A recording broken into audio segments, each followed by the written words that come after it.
That wasn't actually that bad at all. And some scrapes and that's it, but that's some water.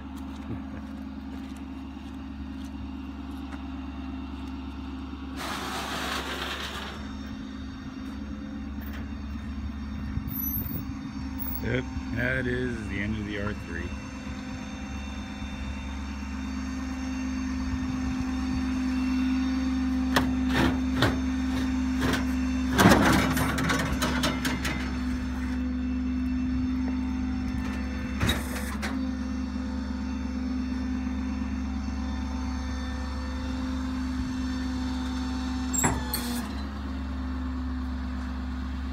Doing this without my boss's approval, so I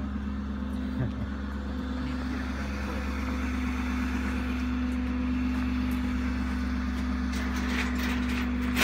I feel like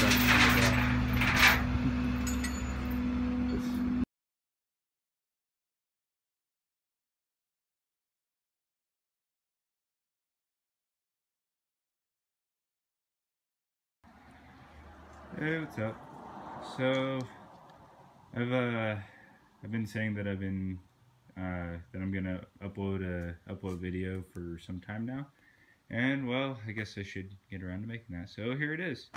For those of you who haven't been following my build, this is my 2004 RX-8 GT that's been converted to with the S2 complete drivetrain from a 2009 R3. Pretty much in this video I'm just going to go over everything I've done on the car and my experiences with building it, things that I learned along the way, and you know, what my plan of action is from this point on. So in my last video on this car, I just talked about what I was going to do, and everything I talked about in that video that I was going to do, I did those things. It's at the point where I said it would be in the last video. So the entire car is 95% done, I'd say. All I have left is interior wiring, which needs to be swapped over. And on that, I've started taking stuff apart. Center console's out, so I guess I'm just barely starting on it. So I need to take the dash out, all the seats again. I still need to take my Spirit R seats and get them restored, which probably next month when I get my re-enlistment bonus. I'll probably use that to do it. Let's see. And let's go and pop the hood and talk about some other stuff, because I know some of you are curious of what it really takes to turn an S1 RX-8 into an S2.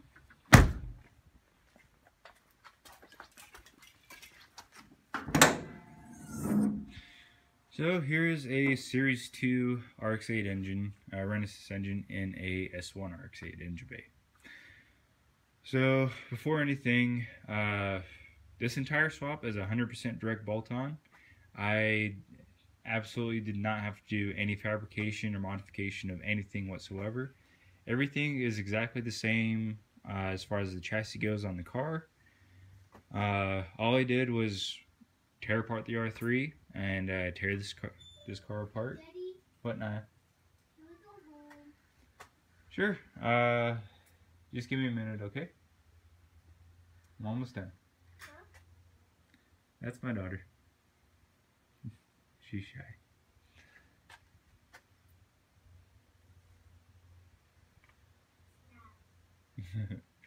I'll be inside in a minute, okay?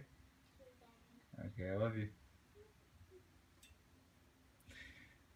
Okay, so back on the video. So as far as swapping everything over, all I literally had to do was tear the R3 apart, every nut and bolt out of it. Then tear this car apart, which I did on jack stands here in the garage. And well, yeah, I just swapped everything over. I did run into one issue, and only because I'm stupid and didn't think about it beforehand or think to check. My rear brake lines. So here is the S2 ABS module thing. Over here's the S1. And on the S1, the rear brake lines stop, and they connect right in the back over here. Somewhere back here. And on the S2, there's these little brackets right here and these extension lines. The rear brake lines connect on the top right here. These two right here. So my dilemma was that I needed to find a way to extend those, and they don't extend all the way. I can't pull them out and then bend them up. I mean, I probably could, but I'd probably mess up the lines, and I'd probably lose my brakes and die or something like that. I don't know. So I had to come up with a workaround for that. So let's go over here to my RX-7, because it has a lot to do with this.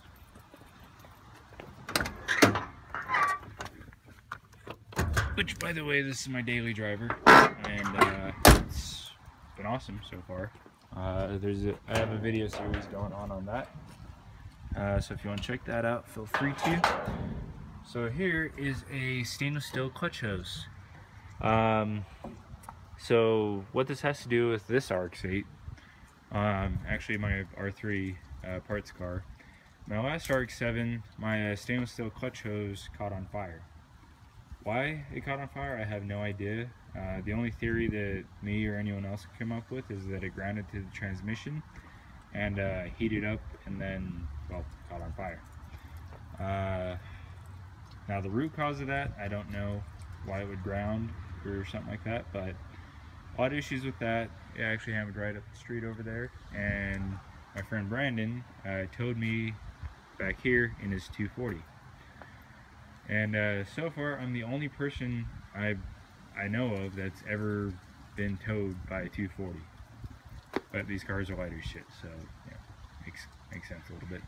Anyway, the fix for that was I found out that the fittings between an FB RX-7 and an RX-8 clutch hose are exactly the same. The only thing I had to do was get a dual head adapter so I could put it in the slave cylinder, and it worked perfectly fine. This is a SA22C, and I talked about my my clutch hose setup, because I did have to modify that to get an FB clutch hose and an SA, that little adapter, and it works great. Anyway, I didn't have any issues using the clutch hose, and from that I learned that, over here, I can use FB RX-7 clutch hoses to extend those rear brake lines and make it work. So my fix for this was two $18 Mazdaspeed stainless steel clutch hoses, and well, yeah, that's the only actual obstacle I had to overcome on this build, and well, yeah, simple. So 18 times 2, what was that? 36, and then shipping. So I think the total came out to 43 bucks. So if you don't want to swap out your rear brake lines and you want to do the swap, then well, there's your workaround.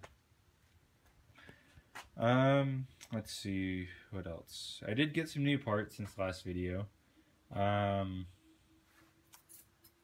What new parts did I get? Oh, yes. So in the last video, I think I mentioned I was going to buy a mid-pipe or something. Hi. She's shy. We're gonna leave in a minute, okay? Okay. She's just ready to leave. So since the last video, I got a BHR mid-pipe. So I have a no-name brand header. I don't know what brand the header is. I just know it's equal length. For the time being, I'm just gonna keep it on the car. Because when the car was running, I didn't have an issue with it before, so that's why I'm going to keep it for now. Let's see, the Racing Beat Rev 8 catback is on, and yeah, that's basically my exhaust setup. No name brand header, BHR resonated mid pipe, and Racing Beat Rev 8 exhaust. Let's see. I got really sidetracked. Let's see. I still don't have the front and rear sway bars, the Mazdaspeed sway bars that I plan on getting, or the chassis bracing. But those are literally the only two things I need to get to finish my Mazdaspeed setup. Let's see. And then next month, when I get my real estimate bonus, I will still buy the T37 SLs. The only problem I'm having with that is finding 17 by 9.5 plus 45 wheels. Apparently, 5 by 114 bolt pattern in those sizes and offset don't exist. So I gotta figure out something for that. Either that, or I could probably change all the hubs out for 5 by 100. But that'd be going way too out of the way, so I'll probably figure something else out. I don't know. But I will not be running spacers or anything like that on this car. That'd just be stupid. Let's see. So as of right now, the car's 95% done. I just need to get that interior wiring done, and then get it to Mazda so I can have the security system reset, and this car should be ready to go. Other than that, just cosmetic things I need to work on. I need to redo this rear diffuser. I did the paint on the red part, and it actually came out shitty, so I'm just going to sand all the graphite parts and then just repaint the whole thing. This fender, or not this fender, the side skirt I need to redo. Got some distortion in the back area. And then my OEM Mazdaspeed front bumper, I still have to fix a few cracks. Then sand the rest of the paint off, and then prep it for paint, and then get that done. And then yeah, my Mazdaspeed OEM body panel body panels will be all finished. Let's see. Oh, and one other thing that I did have to find a workaround for. So my oil pressure and oil temperature gauges would not work anywhere on the stock system. So what I had to do is I had to modify the banjo bolts in the oil coolers, or in this oil cooler. And well, yeah, I just tapped into the banjo bolts, and here's one other person that's running a setup like this on their S2. His name's Jason Good, Goode, and you know, look him up on Facebook, follow him, or usually post on Spirit RX-8 too. He can tell you all about his setup and then his tuning services that he does with Mazda Edit, and he does quite a good job from what I've seen so far. And he'll be doing mine once this is ready to go too. But yeah, so far he's had no issues with it. Yeah, that's what I did to solve my gauge issue. I don't remember if I said anything in the last video about it, but I also did get a Koyo radiator. If anyone's considering upgrading the radiator from stock, you can go with the Mishimoto if you're staying with the S1, but if you're going S2, or if you have an S2, this is pretty much one of your only options. There's more expensive options, but as far as the S2 goes, this is your cheapest option at about 300-ish bucks. They're the only ones on the market that are I think a little bit bigger than the S2 radiator, because the stock S2 radiator is bigger than the S1 stock one. And well, if you go to an aftermarket S1, then you're actually downgrading. So that's why you'd want to go with the Koyo. yeah, so if it's not Koyo, you're not a broyo. What else? I think that's about it. Yeah. So as far as upgrades past everything I've done, I do plan to keep everything stock as far as the drivetrain goes. And now that I just remembered, I do also have a Racing Beat lightened flywheel. My second engine that was failed in this car that had low compression. See, I might make a separate video just based off of my issues I've had with the car and before getting it or starting the S2 swap. I traded the good parts out of my last engine in this car, which never actually ran, and I traded that for the Racing Beat flywheel. Other than that, everything in the powertrain is 100% stock, and I have no actual plans to upgrade anything. I just want to keep everything as is, because with 18,887 original miles on the entire powertrain and drivetrain, I want to see what this thing can do with a OEM Mazdaspeed setup. And once this is done, my RX-7 will still be my daily, but this will be driven probably quite a bit more, just because of creature comforts and stuff like that. And well, I haven't driven this thing in over 2 years, so yeah, this thing needs good beating. So once that's done, I'm pretty excited for that. But both of these cars will be my daily and track cars. This one will be my primary daily and track car, and then that one will be primarily tracked, but also dailied whenever I feel like it. So I think that about covers it. Let's see, any other updates that I do on the car or any other progress I make, I'll be sure to make a video of it, and then yeah, I just tell you about my experiences with that and whatever. But yeah, next month, restoring the Spirit R seats, and then T37 SLs, and then whatever tires I decide to put on it, and then yeah, go from there. And then let's see, before I actually do my interior wiring, I forgot to mention this. I'm going to get this towed to my new house, and then once it's towed there, then I'll start on the interior wiring. Once that's done, get it to Mazda, get this thing running, and then go from there. Alright, so I think now that about covers it.